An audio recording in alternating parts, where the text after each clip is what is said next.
व्यक्ति का षड्यंत्र और अनिति से प्राप्त हर सुख व्यक्ति को भय और अस्थिरता की ओर ले जाता है। जीवन का आनंद तो हृदय की निर्मलता से प्राप्त सुख में होता है, चाहे वो अल्प ही क्यों ना हो। दूसरे को अपमानित करने वाला हर व्यक्ति स्वयं को अपमानित करता है, क्योंकि आत्मा सभी में एक ही होती है और आत्मा परमात्मा का अंश होता है। किसी को अपमान करने वाला व्यक्ति यह अपेक्षा कभी न रखे कि उसको दूसरों से सम्मान मिलेगा।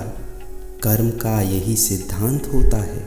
दृढ़ इच्छा शक्ति वो शस्त्र है जिसके साथ तुम्हारे ज्ञान और क्षमता में आश्चर्यजनक परिवर्तन आता है।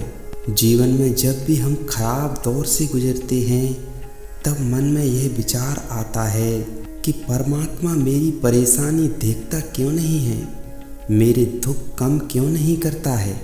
पर याद रखना, जब परीक्षा चल रही होती है तब शिक्षक मौन रहता है। तन से सुंदर व्यक्ति अपने भाग्य के कारण होता है और मन से सुंदर अपने सही कर्मों के कारण होता है। 4 लोगों से कभी जीवन में विवाद मत करना, मूर्ख से, पागल से, गुरु से और माता पिता से। और 4 लोगों से कभी शर्म नहीं करनी चाहिए, पुराने कपड़ों में, गरीब साथियों में, बूढ़े माता पिता में और सादे रहन सहन में। किसी को प्रेम देना सबसे बड़ा उपहार होता है और किसी का प्रेम पाना सबसे बड़ा सम्मान होता है। जिंदगी अगर खेल है तो इसे जीतने का बस एक ही तरीका है, जीवन में मेहनत करो। किसी के लिए समर्पण करना मुश्किल नहीं है, मुश्किल है उस व्यक्ति को ढूंढना जो आपके समर्पण की कद्र करे।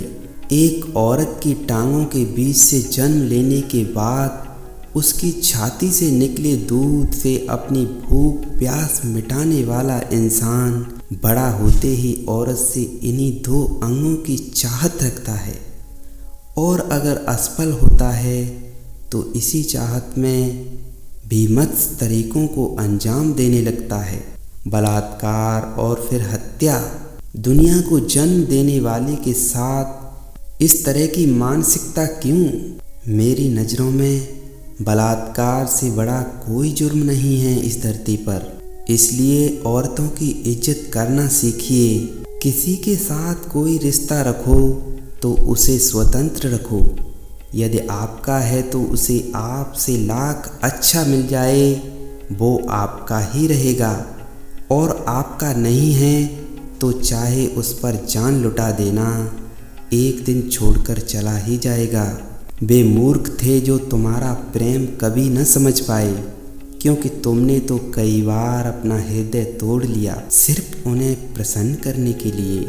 क्या करना है सिर्फ और सिर्फ यही हमारे साथ में है, लेकिन क्या होगा ये हमारे नहीं बल्कि उस परमात्मा के हाथ में होता है। जीवन के दुखद और अपरिवर्तनशील पड़ाव को पार करने का एक ही मार्ग है, अपने धैर्य का अनंत विस्तार कर लेना चाहिए। न परेशान किसी को कीजिए, न हैरान किसी को कीजिए। कोई लाख गलत भी बोले बस मुस्कुराकर छोड़ दीजिए, तो जीवन में कभी परेशानियों का सामना नहीं करना पड़ेगा। आगे बढ़ने वाला व्यक्ति कभी भी किसी को बाधा नहीं पहुंचाता और दूसरों को बाधा पहुंचाने वाला व्यक्ति कभी आगे नहीं बढ़ पाता।